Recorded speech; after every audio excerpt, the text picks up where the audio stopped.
മമ്മൂട്ടി ഇനി സിനിമ ചെയ്യാൻ പാടില്ല. നമ്മുടെ സുരേഷ് ഏട്ടൻ സുരേഷ് ഏട്ടൻ അറിയില്ലേ, നമ്മുടെ മലയാള സിനിമയുടെ പ്രൊഡക്ഷന്റെ ഒക്കെ സെക്രട്ടറി പ്രസിഡന്റ് സ്ഥാനം അലങ്കരിക്കുന്ന തമ്പുരാൻ. എന്തുകൊണ്ടാ തമ്പുരാൻ എന്ന് വിളിച്ചറിയോ? ആള് ജീവിതം കളഞ്ഞ ഒരുപാട് ടെക്നീഷ്യന്മാരുണ്ട് എന്നുള്ളതാ. ഷാലു പേടിനറിയില്ലേ, ഫോട്ടോഗ്രാഫർ. ആളൊരു നല്ല കാര്യം ചെയ്തതിന് അയാളെ എടുത്ത് പുറത്തിട്ട ഒരു മനുഷ്യനാണ്. അപ്പോൾ നല്ല മനുഷ്യനാണ്. കേരള സ്റ്റോറി എന്ന സിനിമ വന്നപ്പോൾ കേരളത്തിൽ യഥാർത്ഥത്തിൽ നടക്കുന്ന കാര്യമാണ് ഇതെന്ന് പറഞ്ഞ് ആ സിനിമയെ പ്രൊമോഷൻ ചെയ്യാൻ ശ്രമിച്ച ഒരു വ്യക്തിയും കൂടിയാണ്. അപ്പോൾ മമ്മൂട്ടി ഇനി മുതൽ സിനിമ ചെയ്യേണ്ട, അഭിനയിച്ചാൽ മതി. അതായത് മനസ്സിലായിട്ടുണ്ടാവുമല്ലോ, നടന്മാർ പ്രൊഡക്ഷൻ ചെയ്യുന്ന പരിപാടി അവസാനിപ്പിക്കണം, സിനിമ ഞങ്ങൾ നിർത്തിവെക്കാൻ പോവുകയാണ്. എമ്പുരാൻ എന്ന സിനിമയുടെ റിലീസിംഗ് ഡേറ്റ് അടുത്ത സമയത്താണ് ആൾ ഈ ഒരു ഊളത്തരായിട്ട് വന്നിട്ടുള്ളത്. എന്തുകൊണ്ടാ? പണ്ട് പൃഥ്വിരാജ് സുകുമാരന്റെ അച്ഛനായിട്ടുള്ള സുകുമാരനെ തഴഞ്ഞ അതേ ടീം തന്നെയാണ് ഇന്ന് പൃഥ്വിരാജിനെയും തഴയാൻ രംഗത്ത് വന്നിട്ടുള്ളത്.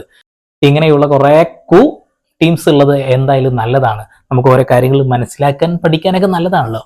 ഓക്കെ, നമുക്ക് ഈ വിഷയത്തിലേക്ക് കിടക്കാം. ഇവര് പറയുന്ന അടുത്ത ആരോപണം എന്താ? നടന്മാരാരും സിനിമ നിർമ്മിക്കാൻ പാടില്ല. അതൊരുമാതിരി വൃത്തികെട്ട ഇടപാടല്ലേ.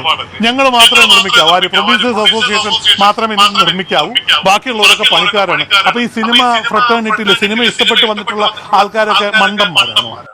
മണ്ടന്മാർ ശരിക്കും നിങ്ങളല്ല, ഈ ഒരു വലിയ നടന്മാരെന്നൊക്കെ പറഞ്ഞ് നടക്കുന്ന ആളുകളുണ്ടല്ലോ, ആ നടന്മാരെ പൊക്കി അടിച്ച് 100 കോടി 200 കോടി അടിച്ച് എന്ന് നുണകൾ പറയുന്ന ആളുകളാണ് മണ്ടന്മാർ. അത്ര എനിക്ക് പറയാനുള്ളൂ. അതായത് എന്റെ പൊന്നുമക്കളെ, നടന്മാരൊക്കെ ഇനി അഭിനയിച്ച് മാത്രം നടക്കുക, പൈസ ചെലവാക്കി സിനിമ ചെയ്യണ്ട, അംബ്ര ഓ അംബ്ര എന്ന് പറഞ്ഞുകൊണ്ട് സുരേഷ് ഏട്ടന്റെ പിന്നാലെ നടക്കണം. ഫണ്ട് ഉണ്ടാക്കേണ്ടത് ഞങ്ങൾ മാത്രമാണ്, നിങ്ങൾ പണിക്കാരാണ് എന്ന് ഉറപ്പിക്കുന്ന രീതിയിലാണ് സുരേഷ് ഏട്ടന്റെ മറ്റേടത്തെ ഡയലോഗ്. കൊള്ളാം. ഇങ്ങനെയുള്ള ആളുകളൊക്കെ എന്നാ അത് പറയാനാ? കൊള്ളാം കൊള്ളാം കൊള്ളാം. ഈ സിനിമയിൽ ക്യാമറ വർക്ക് ചെയ്യുന്ന, നിങ്ങളെപ്പോലെ ക്യാമറ വർക്ക് ചെയ്യുന്ന ആൾക്കാർ, സ്ക്രിപ്റ്റ് എഴുതുന്ന ആൾക്കാർ, ഡയറക്റ്റ് ചെയ്യുന്ന ആൾക്കാർ, ഇതിൽ പണിയെടുക്കുന്ന ആൾക്കാർ, അഭിനയിക്കുന്ന ആൾക്കാർ, ഞങ്ങളൊക്കെ തൊഴിലാളികൾ. പ്രൊഡ്യൂസേഴ്സ് അസോസിയേഷൻ മാത്രം മുതലാളിത്ത വ്യവസ്ഥയിൽ വിശ്വസിച്ച് ജീവിക്കാനാണെങ്കിൽ അതിന് അംഗീകരിച്ചു കൊടുക്കാൻ പറ്റില്ല. അതെങ്ങനെ അംഗീകരിച്ചു കൊടുക്കാൻ പറ്റും? ഈ അമ്മയിൽ 506 അംഗങ്ങളുണ്ടെങ്കിൽ അതിൽ 40% പേര് സിനിമയിൽ നേരിട്ടോ അല്ലാതെയോ പ്രൊഡക്ഷൻ സൈഡിൽ വന്നിട്ടുള്ള ആൾക്കാരാണ്. ഞങ്ങൾ പടം പ്രൊഡ്യൂസ് ചെയ്യുന്നുണ്ടെങ്കിൽ ഞങ്ങൾ അതിനകത്ത് അഭിനയിക്കുന്ന അല്ലെങ്കിൽ അതിൽ വർക്ക് ചെയ്യുന്ന ടെക്നീഷ്യന്മാർ എല്ലാവരുടെയും വെൽഫെയർ കൃത്യമായിട്ട് നോക്കിക്കൊണ്ട് ഒരാൾക്ക് പോലും പൈസ കൊടുക്കാൻ ബാക്കി വെച്ചിട്ട് ഞങ്ങൾ സിനിമ അവസാനിപ്പിച്ചിട്ടില്ല. ഓക്കെ, സിനിമയിൽ വരുന്ന ആളുകൾ, അഭിനയിക്കാൻ വരുന്ന ആളുകൾ കുറച്ച് സാമ്പത്തികമായിട്ടുള്ള നേട്ടങ്ങൾ ഉണ്ടാകുമ്പോൾ 1, 2, 3 ആളുകൾ ചേർന്നുകൊണ്ട് പ്രൊഡക്ഷൻ കമ്പനികൾ തുടങ്ങി പൈസ ഇറക്കുന്ന ആളുകളുണ്ട്. എന്തിനാണ്? സമ്പാദിക്കുക എന്നുള്ള ലക്ഷ്യം കൊണ്ടാണ്. അപ്പൊ വലിയ നടന്മാരെ വെച്ചുകൊണ്ട് ചെയ്യുന്ന സിനിമക്ക് വലിയ രീതിയിലുള്ള ചെലവും വരും. അപ്പൊ മമ്മൂട്ടിയെ വെച്ചൊരു സിനിമ ചെയ്യുകയാണെന്നുണ്ടെങ്കിൽ എത്ര കോടി രൂപയാണ് അദ്ദേഹത്തിന് കൊടുക്കേണ്ടത്? അത് കൊടുക്കുക തന്നെ വേണ്ടി വരും. അതിനുശേഷം ഒരു സിനിമ പൊളിഞ്ഞാലും പൊളിഞ്ഞില്ലെങ്കിലും അതൊന്നും മമ്മൂട്ടിയെ ബാധിക്കുന്ന വിഷയമേ അല്ല. കാരണം എന്താ വെച്ചിട്ടുണ്ടെങ്കിൽ, ഒരു കഥ കേട്ട് ഇഷ്ടപ്പെട്ട ഒരു പ്രൊഡ്യൂസർ സിനിമ ചെയ്യാൻ തയ്യാറാവുന്നു. അതിൽ ഇന്ന നടന്മാർ വേണമെന്ന് അവർ ആഗ്രഹിക്കുന്നു. ആ നടന്മാർക്കൊക്കെ ഫണ്ട് കൊടുത്ത് സിനിമ ചെയ്യുന്നു. അതായത് മമ്മൂട്ടിയുടെ ഇഷ്ടത്തിനല്ല ഒരു സിനിമ കഥ കേട്ട് ഇഷ്ടപ്പെട്ട് പ്രൊഡ്യൂസർമാരെ എടുത്തു പോയിട്ട് ഇത് ചെയ്യടാ എന്ന് പറയുന്നത്, അവർ തന്നെയാണ് തീരുമാനിക്കുന്നത് അല്ലെ. അപ്പോൾ ഇങ്ങനെയുള്ള പരിപാടികളൊക്കെ ശരിക്കും ഈ പ്രൊഡ്യൂസർ അസോസിയേഷൻ തീരുമാനം എടുക്കാൻ പാടില്ല എന്നുള്ളതാണ്. മമ്മൂട്ടി ചെയ്യുന്ന സിനിമകൾ അത് ചെയ്തുകൊണ്ടേയിരിക്കും, അത് വിജയിച്ചുകൊണ്ടേയിരിക്കും. ഇറക്കുന്ന പൈസ അദ്ദേഹത്തിന് കിട്ടുന്നുണ്ടോ ഇല്ലേ എന്ന് മാത്രം നോക്കിയാൽ മതി, കോടികൾ കിട്ടുന്നുണ്ടോ ഇല്ലേ എന്ന് മാത്രം നോക്കിയാൽ മതി, അത് അദ്ദേഹം നോക്കിക്കോളും. പ്രൊഡ്യൂസർ അസോസിയേഷൻ എന്താ വേണ്ടത് വെച്ചാൽ, ഞങ്ങൾ തമ്പുരാക്കന്മാരായിട്ട് നിൽക്കുക, നിങ്ങൾ കാലിൻ്റെ അടിയിൽ നിൽക്കുക. നല്ല ഊള പ്ലാനാണ് എന്തായാലും. കണ്ടീഷൻ ഇവർ മുന്നോട്ട് വെച്ചത് നിങ്ങൾ അറിയണം. അമ്മയ്ക്ക് ഒരു ലെറ്റർ അയച്ചു തന്നു. അമ്മയ്ക്ക് ലെറ്റർ അയച്ചു തന്നതിനകത്ത് ഇവർ പറഞ്ഞ എന്താ? ഞങ്ങൾ ഇവിടെ കുറെ പ്രൊഡ്യൂസേഴ്സ് അസോസിയേഷൻകാർ ഞങ്ങൾ മീറ്റിംഗ് കൂടി ഒരു തീരുമാനം എടുത്തു. ആ തീരുമാനത്തിന്റെ തീരുമാനങ്ങൾ ഞങ്ങൾ അമ്മയെ അറിയിക്കുകയാണ്. ഒരു ലെറ്റർ വന്നു, ഞാനും വായിച്ചതാണ്. ആ ലെറ്ററിനകത്ത് എഴുതിയിരിക്കുന്നത് എന്താന്ന് വെച്ചാൽ, 25% അഡ്വാൻസ് ആദ്യം തരും, അതിനുശേഷം സിനിമയിൽ അഭിനയിച്ചു പോകുമ്പോൾ ഒരു 35% കൂടി തരും. അപ്പൊ എത്രയായി? ചോദിക്കുന്ന 1 ലക്ഷം ചോദിക്കുന്നെങ്കിൽ 60,000 രൂപ നിങ്ങൾക്ക് കിട്ടും ഷൂട്ടിംഗ് കഴിഞ്ഞു പോകുമ്പോൾ. ബാക്കി 40,000 രൂപ സിനിമയുടെ സെൻസറിങ്ങിന് ശേഷം റിലീസിനെ തരുവുള്ളൂ എന്ന്. നിങ്ങളൊന്ന് ആലോചിച്ച് നോക്കിക്കോളൂ. ഒരു സിനിമയിൽ അഭിനയിക്കാൻ കരാർ ഒപ്പിട്ട് വരുന്ന ഒരു നടൻ ഈ സിനിമ അഭിനയിക്കാൻ അയാളുടെ വീട്ടുകാരില്ലേ, അയാൾ ഈ കിട്ടുന്ന വരുമാനത്തിൽ നിന്നല്ലേ ജീവിക്കുന്നത്, അയാൾ സഹകരിക്കാൻ തയ്യാറാവും. ഇപ്പം നമ്മൾ എന്താ ചെയ്യുന്നത്? 25% അഡ്വാൻസ് മേടിച്ച് 25% ഷൂട്ടിങ്ങിന് പോകുമ്പം അഭിനയിക്കുമ്പം മേടിച്ചിട്ട് 25% അഭിനയിച്ച് തീരുമ്പം മേടിച്ചിട്ട് ബാക്കി 25% ഡബ്ബിങ് തീരുമ്പോഴാണ് മേടിക്കുന്നത്. അതെന്തുകൊണ്ടാണെന്ന് വെച്ചാൽ, ഈ സിനിമയെ സംബന്ധിച്ച് നിങ്ങൾ അറിയേണ്ട വസ്തുതയുണ്ട്. പലപ്പോഴും സിനിമയുടെ റിലീസിനെ കുറിച്ച് നമുക്ക് കൃത്യമായിട്ട് അറിവ് കിട്ടാറില്ല. ഏത് ടെക്നീഷ്യനാണ് ഇതിന്റെ പ്രൊഡ്യൂസറോ ഡയറക്ടറോ അല്ലെങ്കിൽ കീ ടെക്നീഷ്യൻസോ അല്ലാതെ ആരും ഈ പടം എന്നാ സെൻസർ ചെയ്യുന്നത്, എന്നാണ് റിലീസ് ചെയ്യുന്നത്? എത്രയോ പടങ്ങൾ 2-3 വർഷം കഴിഞ്ഞിട്ടില്ലേ റിലീസ് ചെയ്യുന്നത്. അത് മാത്രല്ല, കുറെ സിനിമകൾ പെട്ടിയിൽ ഇരുന്നിട്ടുണ്ട്. അത് 25%, പിന്നെ 35%, പിന്നെ ബാക്കിയുള്ള 40% കൊടുക്കാം എന്നുള്ള ഈ ഒരു പരിപാടി ഉണ്ടല്ലോ. സത്യത്തിൽ അത് ഈ നടന്മാർക്ക് ഗുണമല്ല, ദോഷം തന്നെയാണുള്ളത്. നിങ്ങൾ വിചാരിക്കും, ഇപ്പോ ഒരു നടന് 1 കോടി രൂപയാണ് അദ്ദേഹത്തിന്റെ സാലറി എന്ന് വിചാരിക്കുക. GST കഴിച്ചിട്ടാണ് കൊടുക്കേണ്ടത് കേട്ടോ. അങ്ങനെ ആ GST കഴിച്ച ഫണ്ട് ഇവരെ ബാങ്കിലേക്ക് എത്തുമ്പോൾ ഈ ബാങ്കിൽ ഇവർ വർഷം ഇപ്പൊ 12 ലക്ഷമാണ് ഒരു വർഷം നമ്മളെ ബാങ്കിൽ പൈസ ഉണ്ടെങ്കിൽ ഇൻകം ടാക്സ് അടച്ചാൽ മതി എന്നുള്ള കാര്യമുള്ളൂ. അതിന്റെ അപ്പുറത്തേക്ക് കടക്കില്ലേ? കടക്കും. അപ്പോ ഒരു വലിയ രീതിയിലുള്ള തുക ഗവൺമെന്റിന് ഇവർ ടാക്സ് ആയിട്ട് കൊടുക്കുന്നുണ്ട്. പിന്നെ അത് കൂടാതെ തന്നെ ഇവർ വാഹനങ്ങൾ വാങ്ങി കൂട്ടുന്നതിനും അവർ ടാക്സ് അടയ്ക്കുന്നുണ്ട്. ആഡംബര നികുതി വീടുകൾക്ക് ഇവർ അടയ്ക്കുന്നുണ്ട്. അപ്പോൾ ഒരു നടൻ വലിയ രീതിയിലുള്ള ഒരു സാലറി വാങ്ങുമ്പോൾ അത് ഗവൺമെന്റിന് ഗുണമുണ്ട്. അത് ആദ്യം മനസ്സിലാക്കുക. ഓക്കെ, 100 കോടി സിനിമ, ഒരു സിനിമ 100 കോടി ക്ലബിലേക്ക് കയറി എന്നുള്ള ഒരു കാര്യം അത് പലപ്പോഴും നുണകളാണെന്ന് ആള് പറയുന്നു. അതിലൊരു 50 കോടിയാണ് അവർക്ക് കിട്ടുന്നതെങ്കിൽ പോലും സിനിമ എന്ന് പറഞ്ഞതിൽ ഒരു ആഡംബര നികുതി വേറെ അടയ്ക്കാനുണ്ട് അല്ലെ. അങ്ങനെ വലിയ രീതിയിൽ സിനിമ ഇൻഡസ്ട്രി നമ്മളെ ഗവൺമെന്റിനെ സഹായിക്കുന്നുണ്ട്. അത് അറിയാത്ത കുറെ ആളുകൾ ഉണ്ട്, അവർക്ക് വേണ്ടി പറഞ്ഞു തരികയാണ്.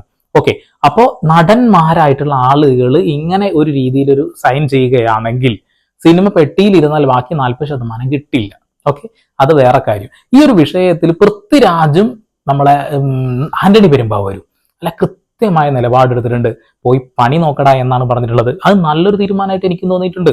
ഇപ്പൊ പുതിയ ഒരാളും സിനിമ പ്രൊഡക്ഷൻ ചെയ്യണം, അയാൾ ഈ രംഗത്തേക്ക് കടന്നു വരുമ്പോൾ ഈ പ്രൊഡ്യൂസർ അസോസിയേഷനിൽ അംഗത്തെടുക്കണം എന്നുള്ളൊരു വൃത്തികെട്ട പരിപാടി ഉണ്ട്. ആദ്യം ചെയ്യുന്ന സിനിമയ്ക്ക് എന്തിനാണ് നമ്മൾ ഇതിൽ അംഗത്തെടുക്കുന്നത്? വലിയ നടന്മാരെ വെച്ച് ചെയ്യുന്ന സിനിമ പൊട്ടിയാലും പൊളിഞ്ഞാലും അല്ലെങ്കിൽ വിജയിച്ചാലും ഒക്കെ ഗുണവും ദോഷവും ഒക്കെ ഈ പ്രൊഡ്യൂസർക്കാണ്. അസോസിയേഷനിൽ ഇവർ ഫണ്ട് അടയ്ക്കണം എന്നുള്ളൊരു നിയമം വന്നിട്ടുണ്ടെങ്കിൽ എന്താ ചെയ്യേണ്ടത്? പിന്നെ ഞങ്ങൾ തമ്പുരാക്കന്മാരാണെന്നുള്ളൊരു ധാരണ വെച്ചിട്ട് ഇരിക്കുന്ന സുരേഷ് ഏട്ടനെ പോലെയുള്ള കുറെ എണ്ണം. കൊള്ളാം. ഞാൻ പറയുന്നില്ല പ്രൊഡ്യൂസേഴ്സിന്റെ പേര്. ഒരുപാട് നടന്മാർ അഭിനയിച്ച് തീർത്തു പോയിട്ട് ഇന്നും പൈസ കിട്ടാൻ വേണ്ടി കാത്തിരിക്കുന്ന ഒരുപാട് പേരുണ്ട്. പണ്ടൊക്കെ ജഗതി ചേട്ടനൊക്കെ പറഞ്ഞത് ഞാൻ കേട്ടിട്ടുണ്ട്, ഒരുപാട് ചെക്കുകൾ അദ്ദേഹത്തിന്റെ വീട്ടിലിരിപ്പുണ്ടെന്ന്. കറക്റ്റായിട്ട് എല്ലാ പ്രൊഡ്യൂസേഴ്സും പൈസ തിരിച്ചു കൊടുത്തിരുന്നെങ്കിൽ ഈ ചെക്കുകളൊന്നും വീട്ടിലുണ്ടാവില്ലായിരുന്നല്ലോ. അപ്പൊ ഇതൊക്കെ ഉണ്ടായിട്ട് പോലും ഒരു മാധ്യമത്തിന്റെ മുമ്പിലും ഒരു പ്രൊഡ്യൂസറെയും കുറ്റം പറയാതെ, സിനിമയെ ഒരിക്കലും കുറ്റം പറയാതെ, വെയിലും മഴയും നോക്കാതെ കഷ്ടപ്പെട്ട് സിനിമയുടെ ഉന്നമനത്തിന് വേണ്ടി വർക്ക് ചെയ്യുന്ന ഒരു കൂട്ടം പാവപ്പെട്ട ഒരു നല്ല ഒരു നന്മ ഉണ്ടാവട്ടെ എന്ന് ആഗ്രഹിച്ച് വർക്ക് ചെയ്യുന്ന ആൾക്കാരാണ് ഇതിന്റെ നടീനടന്മാർ.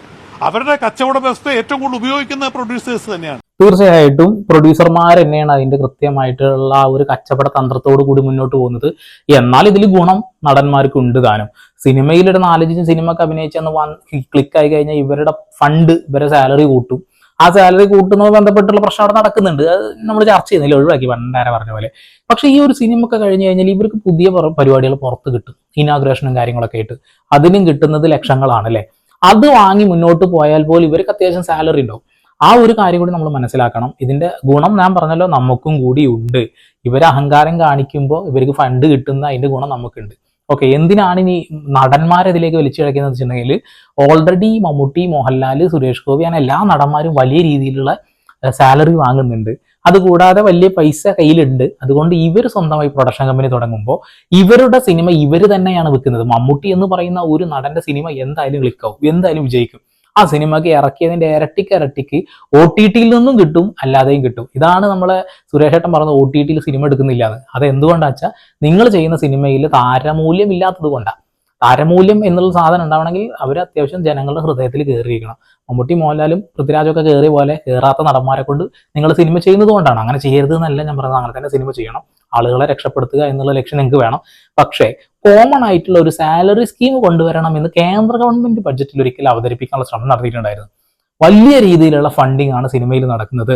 അതിൽ ടെക്നിക്കൽ ഭാഗത്തല്ലാത്ത സാലറി കൊടുക്കുന്ന കാര്യത്തിൽ പരിമിതിപ്പെടുത്തണം. 200-300 കോടിയൊക്കെ ചില നടന്മാർ വാങ്ങുന്ന അവസ്ഥയുണ്ട്. ഇപ്പൊ കോടികൾക്കൊന്നും ഒരു വില ഇല്ല, ആട്ടുംകാട്ടം പോലെയാണ് കോടികൾ ഇട്ട് കൊടുക്കുന്നത് അല്ലെ. അത്രയേ ഉള്ളൂ, വാല്യൂ ഇല്ലാത്ത രീതിയിലേക്ക് മാറിയിട്ടുണ്ട്. അതിനൊരു ഇത് വരണം. ഓക്കെ, പറഞ്ഞു എന്താ വെച്ചിട്ടുണ്ടെങ്കിൽ മമ്മൂട്ടി കമ്പനിയിലും മമ്മൂട്ടി സിനിമ ചെയ്യുമ്പോൾ അദ്ദേഹത്തിന് 6 കോടി രൂപയാണ് പ്രതിഫലമെങ്കിൽ 6 കോടി രൂപ അദ്ദേഹം സാലറി ഇനത്തിൽ അതിൽ നിന്ന് എടുക്കുന്നു. GST ആയിട്ട് ഗവൺമെന്റിന് ആ ഒരു ഫണ്ടും അടയ്ക്കുന്നുണ്ട്. അത് കഴിഞ്ഞ് അദ്ദേഹത്തിന് കിട്ടുന്ന ഈ ഫണ്ടിലെ ലാഭം അദ്ദേഹം കൃത്യമായി മാറ്റിവെക്കുന്നു, ജീവകാരുണ്യത്തിന് പ്രവർത്തനത്തിന് മാറ്റിവെക്കുന്നു, അല്ലാതെ ടാക്സും കാര്യങ്ങളൊക്കെ കൊടുക്കുന്നുണ്ട്. അപ്പൊ ഈ ഒരു നടന് ഓൾറെഡി സാലറി ആയിട്ടും കിട്ടുന്നു, കോടിക്കണക്കിന് രൂപ ലാഭവും കിട്ടുന്നു. ഇത് കണ്ടുകൊണ്ട് അവർക്ക് കണ്ണുകടിയായിട്ടാണ് സുരേഷ് ഏട്ടൻ ഈ ഡയലോഗ് അടിക്കുന്നത്. സുരേഷ് ഏട്ടന്റെ ഒരു ഡയലോഗ് കൂടി കേൾക്കാം. എനിക്ക് 100 കോടി ക്ലബിൽ ഇടം പിടിച്ചാൽ എനിക്ക് 30 കോടി രൂപ, 30 കോടി അല്ലെ 27.5 കോടി രൂപ കിട്ടും. അതായത് ഞാൻ പറഞ്ഞുതരാം, 100 കോടി എന്ന് പറയുമ്പോഴത്തേക്ക് ഗ്രോസ് കളക്ഷൻ ആണ് ഇവരെല്ലാം എടുത്ത് വരിക. ഞങ്ങൾക്ക് ഗ്രോസ് ഇല്ല, ഞങ്ങൾക്ക് ഷെയറേ ഉള്ളൂ. എനിക്ക് എന്ത് കിട്ടും അതല്ലേ പറയേണ്ടത്. എനിക്ക് 100 കോടി കിട്ടുമെങ്കിൽ ഞാൻ സന്തോഷവാനാണ്. പക്ഷെ ഈ 100 കോടി അല്ല കിട്ടുന്നത്. അപ്പൊ അതാണ് ഈ 100 കോടി എന്ന് പറഞ്ഞ ക്ലബ് എന്നും പറഞ്ഞ് ഇവിടെ ഓരോരുത്തരും കൊട്ടി ഘോഷിച്ചുകൊണ്ടാണ്. അതായത് 36 കോടി ചെലവഴിച്ച ഒരു സിനിമയ്ക്ക് 100 കോടി ഗ്രോസ് കളക്ഷൻ കിട്ടിയെങ്കിൽ 36 കോടിയെ കിട്ടുന്നുള്ളൂ. അതായത് 36 ഇറക്കിയ പൈസ മാത്രമേ കിട്ടുന്ന, അപ്പുറത്തേക്ക് ലാഭം കിട്ടുന്നില്ല എന്ന് പറഞ്ഞത്. അപ്പോൾ മുരുക പുലി മുരുക ആ ഫണ്ടൊന്നും കിട്ടാത്ത പടാണെന്ന് ഇദ്ദേഹം തന്നെ പറഞ്ഞിട്ടുണ്ട്.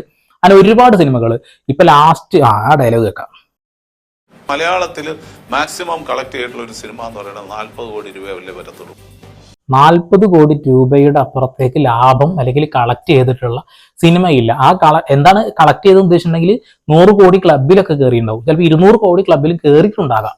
പക്ഷെ പ്രൊഡ്യൂസ് ചെയ്ത ആളുടെ കയ്യിൽ കിട്ടുന്ന ഫണ്ട് 40 കോടിയുടെ മുകളിലില്ല എന്നാ പറയുന്നത്. അപ്പൊ 250 കോടിയൊക്കെ നേടിയിട്ടുള്ള നമ്മുടെ മഞ്ഞുമൽ ബോയ്സിനൊക്കെ യഥാർത്ഥത്തിൽ എത്ര കിട്ടിയിട്ടുണ്ടാവും ഒരു പിടിയില്ലല്ലേ. ഈ കാര്യങ്ങളൊക്കെ മുന്നേ നമ്മുടെ സന്തോഷ് പണ്ഡിറ്റ് ചേട്ടൻ പൊളിച്ചടക്കിയതാ. അത്രയും മാത്രം ഫണ്ടൊന്നും പ്രൊഡ്യൂസർക്ക് കിട്ടുന്നില്ല, നുണയാണ് പറയുന്നത് എന്നുള്ളത്. ഈ നുണകൾ പറയുന്നത് ആരാ? അത് നടന്മാര് മമ്മൂട്ടി മോഹൻലാലും ഒക്കെയാണ് പറയുന്നത് എന്ന് ഈ പറയുന്ന സുരേഷ് ഏട്ടൻ പറഞ്ഞിട്ടുണ്ട്.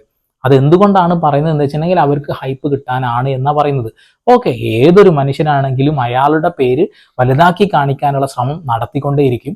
ഫാൻസിന് വലിയ രീതിയിൽ പ്രാധാന്യം ഉണ്ട് കേട്ടോ ഈ ഒരു കാര്യത്തിൽ, അവരും ചെയ്തുകൊണ്ടിരിക്കും. നിങ്ങൾക്ക് ഓർമ്മയുണ്ടോ എന്ന് എനിക്ക് ഓർമ്മയില്ല. നമ്മുടെ ഉണ്ണിമൂന്നൻ ഒരു സിനിമ ചെയ്തിട്ടുണ്ടായിരുന്നു. ആ സിനിമ ചെയ്ത സമയത്ത് അദ്ദേഹത്തിന്റെ വീട്ടിൽ ED ഒക്കെ റെയ്ഡ് ചെയ്തിട്ടുണ്ടായിരുന്നു. സിനിമക്ക് വലിയ രീതിയിലുള്ള സാമ്പത്തിക ലാഭം കിട്ടി എന്നുള്ള നുണ പ്രചരിപ്പിച്ചതിന്റെ ഭാഗമായിട്ടാണ് അവിടെ അങ്ങനെ ഒരു സെർച്ചും കാര്യങ്ങളൊക്കെ നടന്നിട്ടുള്ളത്. ഓക്കെ, എന്തായാലും നമ്മളിങ്ങനെ കാണികളായിട്ട് നിൽക്കുന്നത് കൊണ്ട് നമുക്ക് വലിയ പ്രശ്നമൊന്നുമില്ല, നമുക്കിത് കാണാം എന്നുള്ള കാര്യമുള്ളൂ. ഇപ്പൊ നമ്മളൊരു സിനിമ കാണാൻ പോകുന്ന സമയത്ത് നമ്മളും കൊടുക്കുന്നുണ്ട് GST ഗവൺമെന്റിന്. അത് മൂലം ഗവൺമെന്റിന് ഒരുപാട് ലാഭം ഉണ്ടാവുന്നുണ്ട് അല്ലെ. ഓക്കെ, എന്തായാലും കൊള്ളാം, ഇങ്ങനെ തന്നെ മുന്നോട്ട് പോകട്ടെ. സിനിമ എന്തായാലും സ്തംഭിക്കാൻ പോവുകയാണ്. പൃഥ്വിരാജിന്റെ സിനിമ റിലീസ് ആകുമ്പോൾ, എമ്പുരാൻ റിലീസ് ആവുന്ന സമയത്ത് സ്തംഭിപ്പിക്കാൻ പോവുകയാണെന്ന് പറഞ്ഞപ്പോൾ ഒന്ന് പോടാ ഉവേ, ഞാൻ തുടങ്ങും, ഞാൻ ചെയ്യാൻ പോകാന്ന് പറഞ്ഞിട്ട് ആ സിനിമ വരാൻ പോവുകയാണ്. ഓക്കെ, എന്തായാലും നല്ല രീതിയിലുള്ള പ്രതികരണങ്ങൾ നമ്മൾ പ്രതീക്ഷിക്കുകയാണ്. എങ്ങനെയാണ് ഇനി അമ്മ എന്ന അസോസിയേഷൻ ഇതിൽ പങ്കെടുക്കുന്നത്, എന്താണ് അവരുടെ തീരുമാനം എന്ന് നമുക്ക് കണ്ടറിയാം. ചാനൽ താല്പര്യങ്ങൾക്ക് സബ്സ്ക്രൈബ് ചെയ്യാം. വീണ്ടും പുതിയ സിനിമാ വിശേഷങ്ങളുമായി ഞാൻ വരുന്നതിലേക്ക് സന്ദീപ് സൈനിങ് ഓഫ്.